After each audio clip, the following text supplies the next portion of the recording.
Hey everybody, it's Rachel with the Herbalist Garden. How are you today?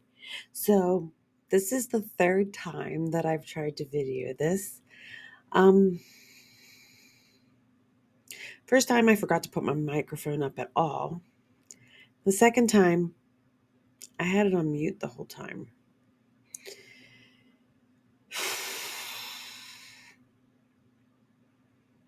Feels like a Monday, but it's a Tuesday. So, we're going to talk about mullein today. Mullein is my favorite plant. I have a lot of other favorites, but this one is like my go-to. It's the one that helps me the most medicinally. Um, I like this plant. It grows wild in my yard, and I freaking love it. So, let's talk about mullein. Remember, I'm reading from my outline, screen. I write it all out because I don't want to miss anything, number one. Number two, it helps me stay organized, and I want to give you some quality information instead of forgetting everything. All right, mullein it is. Due to its expectorant and anti-inflammatory properties, mullein is known for its potential benefits in treating respiratory issues like asthma and bronchitis. It may also have antibacterial and antiviral effects, making it useful for colds and flus, although they always say more research is needed. Guess what? I've been the science experiment. I know it works. So, I will be putting the links to my resources down in the description, so you'll be able to access them there. I do refer to some studies. If you are interested in those links, I can post them.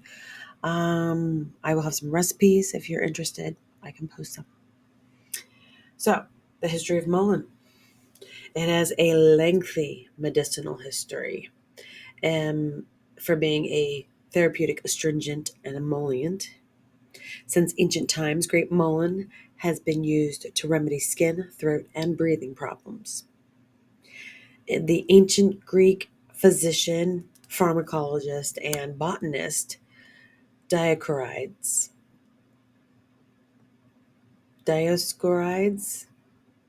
I don't know how to pronounce his name, recommended the herb for lung disease. So if you can, for an Irish folk remedy, they boiled milk, the fresh leaves in milk for tuberculosis. In Appalachia, which is a region of the U.S., the plant has historically been used to treat colds and upper respiratory infections. The leaves have been applied topically to soften and protect the skin. Mullein has also been used in non-medical ways. People have used it to make torches, dyeing agents. The yellow flowers have been used as a source of yellow hair dye. It also is used as a flavoring ingredient in alcoholic beverages. Some species have seeds. There's one species that has toxic seeds, apparently. And flamoids.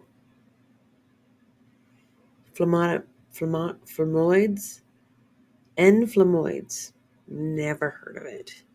I don't think it grows in the US. But I mean, anyway, apparently um, the seeds are poisonous. I don't know. We don't have it here in the US.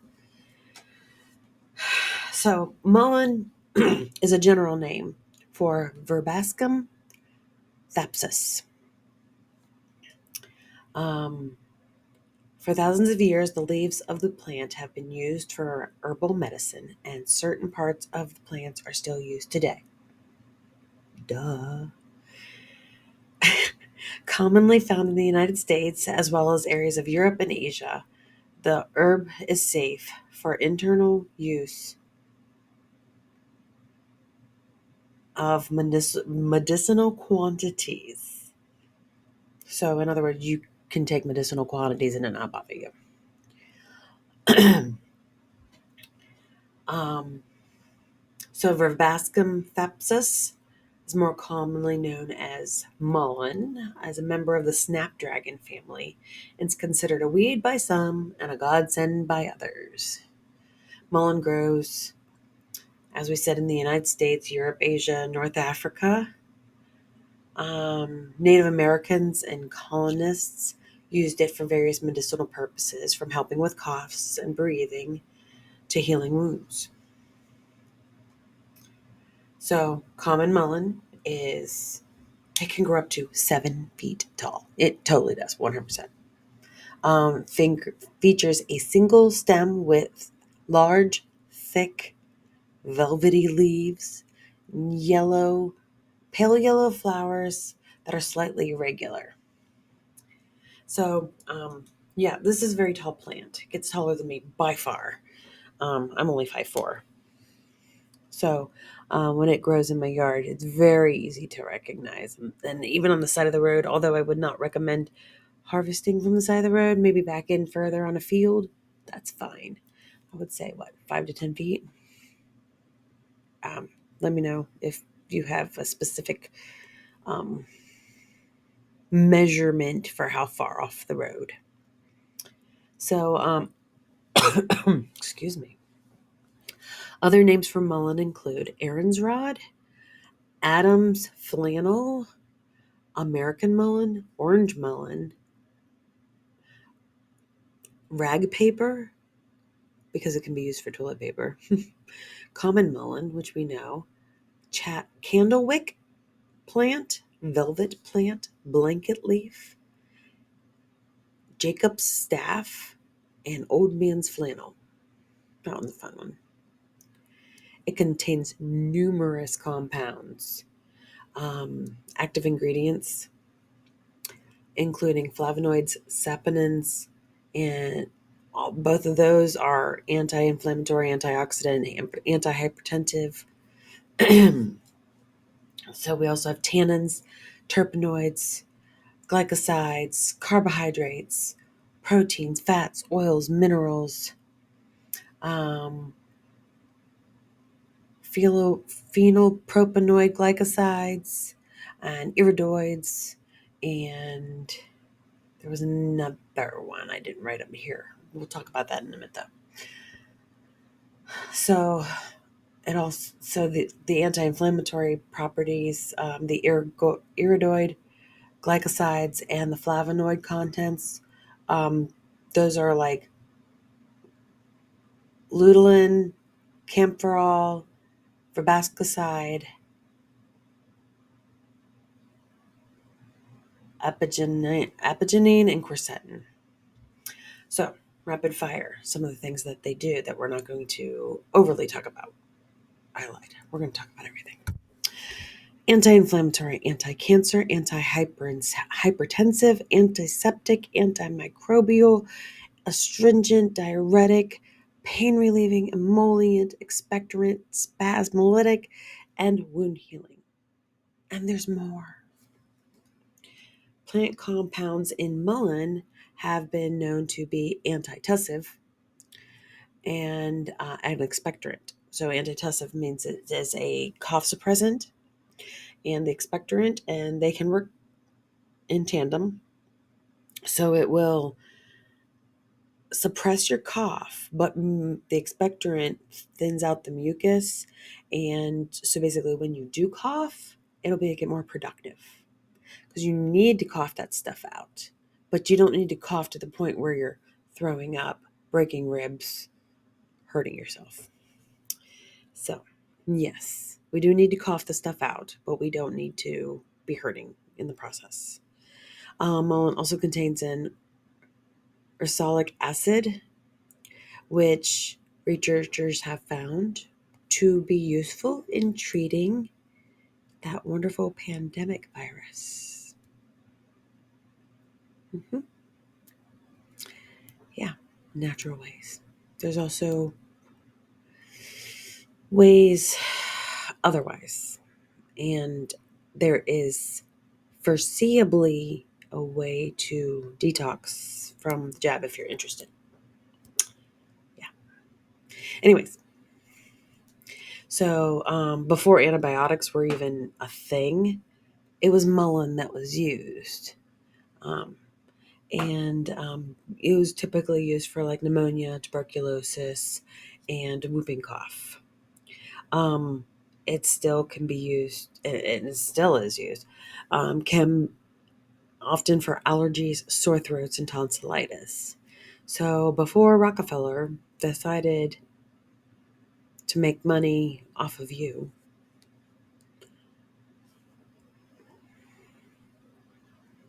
there were plants, natural remedies. So we talked about how it loosens the mucus and makes it easier to cough up things. Um, a Dr. Sabio Khan, she's a functional medical specialist. She said it's always good to get mucus out of your airways. If mucus remains in the lungs, it can form thick plugs that block airflow, and in severe cases, it can lead to lung collapse. Plus, all that's in your lungs, if you're sick, is infection. It can lead to even more infection and cause um, bronchitis, pneumonia, and whatnot. So it increases lymph flow. It benefits your entire lymphatic system. That's why it's beneficial for bruises and skin infections. You can take large leaves and moisten them, and you can place them right on your chest. I would add some castor oil underneath because it all will just soak into your skin. Remember, our skin is the largest organ of our body, it absorbs everything. But those leaves can get 12 to 16 inches long. So they're way bigger than my hands. So they would just sit on your chest overnight and it'll help clear things from the outside in. It's great stuff. So you'd steep it gently, um, and then when it cools, you would just apply it to your skin. It reduces the inflammation and the pain. I guess you could put it to your lymph nodes under your arms. That's where some more lymph nodes are. There's a lot of them in our bodies. It can reduce goiters. And a goiter is a glandular inflammation of the thyroid. So, those are due to iodine insufficiencies and Hashimoto's thyroiditis. Um, there are people who very much disagree with me that table salt, iodized table salt, it's not good for us. It is nutrient deficient. Sure, they put iodine in there, but it's not really the right kind. I highly recommend if you want to boost your iodine intake.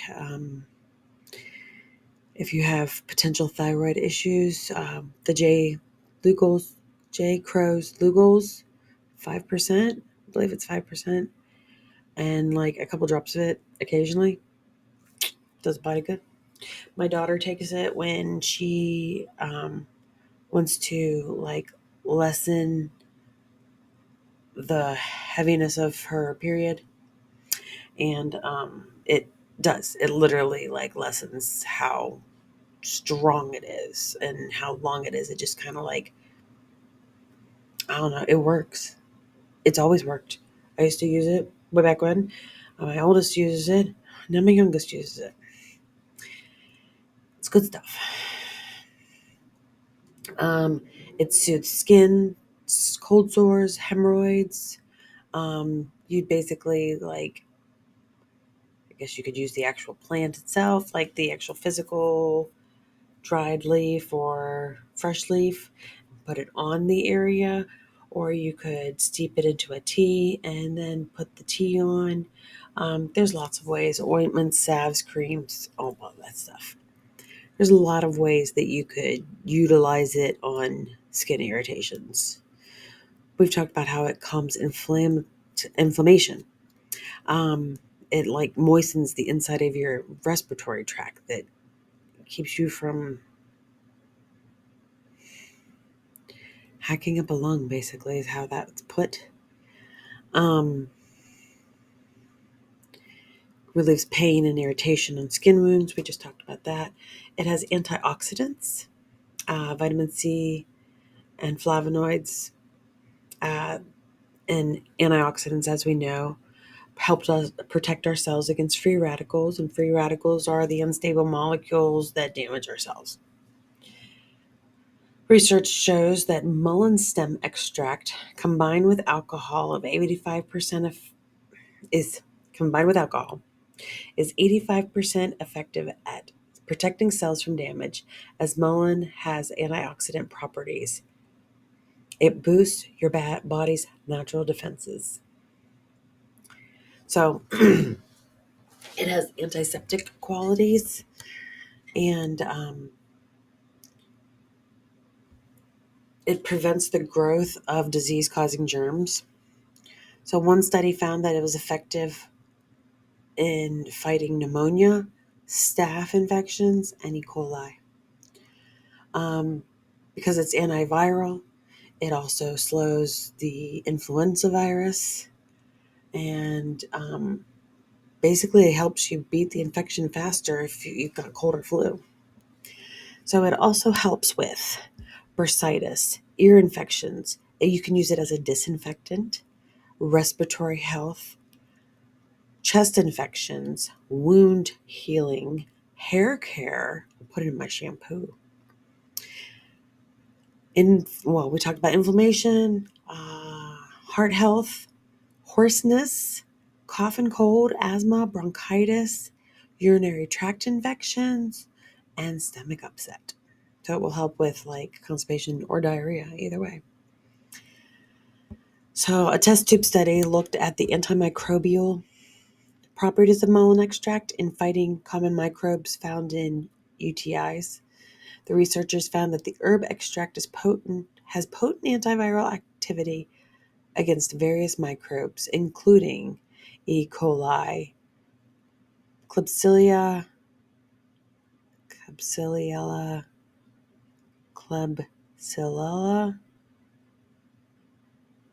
pneumonia, Candida. There's a lot of words here that I really don't know what they are. Enterococcus facilis. Help me out. I'll write them up here. It also has anti-parasitic properties they're finding out too. A lab study found that mullein extract has anti-parasitic activity against 2 species of worms, roundworms and tapeworms. So we talked about, or I mentioned how it helps with ears. This is another way we use it in our house. If we get an ear infection, we either turn to mullein oil or oregano oil. It's just, we use both, whichever is more easily accessible.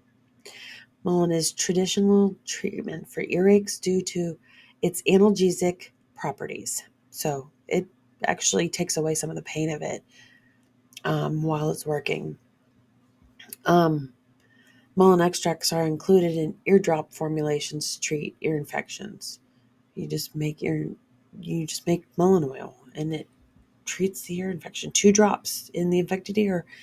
Sleep on it, beautiful. Not on it.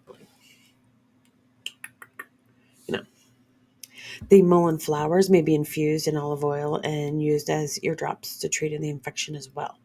I have no way of validating it. I would love for somebody to actually do the research because I've looked it up and I can't find it.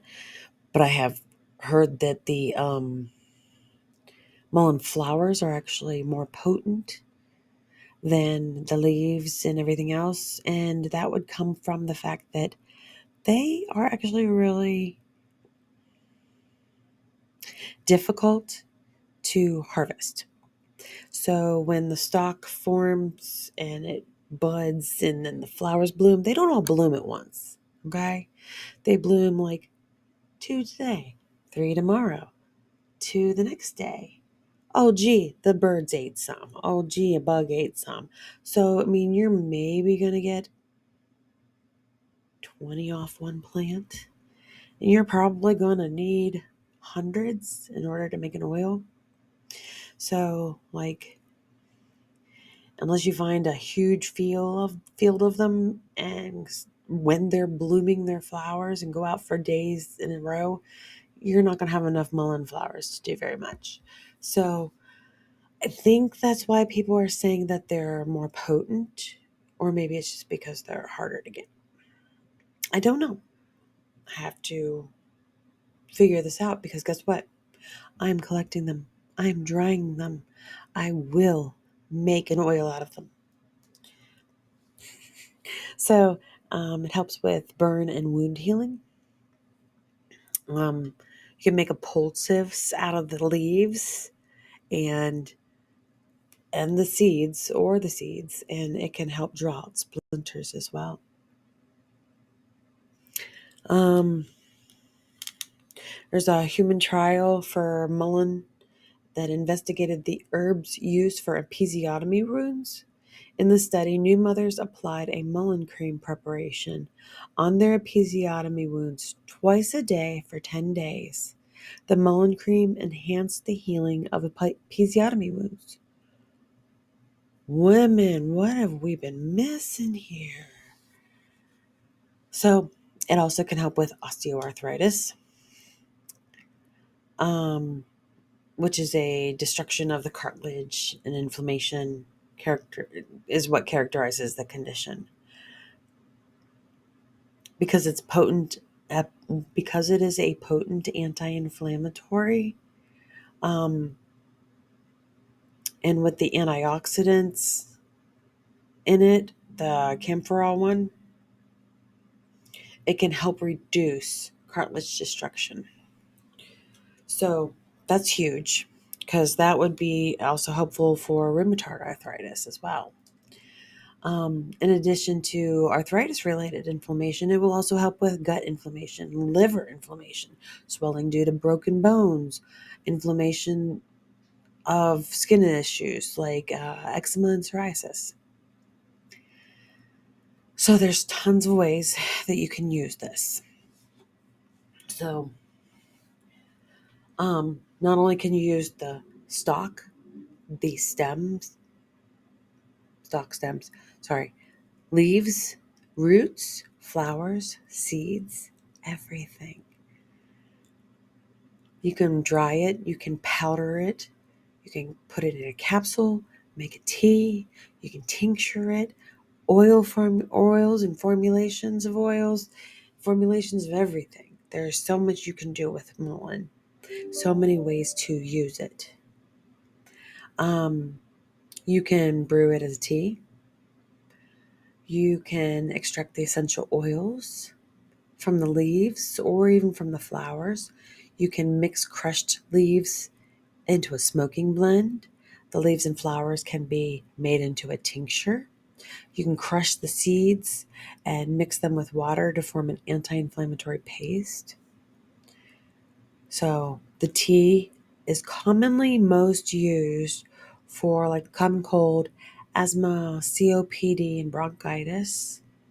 So respiratory illnesses. Oils can be used for like ear infections. You can formulate your oils as well.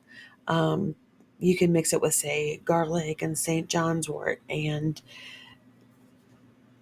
it will do a power punch of helping you feel like mentally better as well as physically better. Because garlic oil is also used for ear infections as well. So that gives a 1-2 punch explosion of healing. Extracts or tinctures, slightly different. Please, if anybody has a really good explanation for the difference, I would love to hear it. Leave me a comment down below and let me know. So those extracts and tinctures are consumed orally. I put it in drinks. I usually medicate myself in the mornings with my coffee because coffee has got such strong flavor to it. It hides a lot. Orange juice too. Um, and those two things are healthy in moderation to have. And so I usually add in whatever herbs, tinctures, or powders of herbs that I feel is necessary for the day. I've been taking maca a lot. Been putting the mullein tincture in, rhodiola, been putting reishi, and put a whole bunch of different things in my coffee, along with some coconut oil. It doesn't change the taste slightly with the tinctures, but not like enough because I do use creamer. I do use creamer. I'm sorry. I told you I'm not a purist. I've tried to make it homemade and it tastes horrible. So, if anybody has a good recipe for um, a creamer that doesn't taste horrible, let me know. Because I don't want those condensed sugar sweetener ones. Condensed milk, I don't like those. Anyways, back to mullein. Um, but anyways, mullein extracts are commonly marketed as lung cleansers, providing respiratory and immune support. So you can make creams and use it for on your wounds, on irritated skin, eczema, psoriasis. Um, I have recipes for mullein hemorrhoidal cream and mullein massage oil.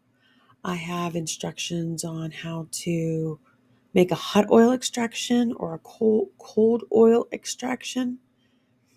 Let's talk about dosing. Um, so for standard dosing of a tincture is 2.5 to 5 milliliter 3 times daily of a 1 to 5 tincture.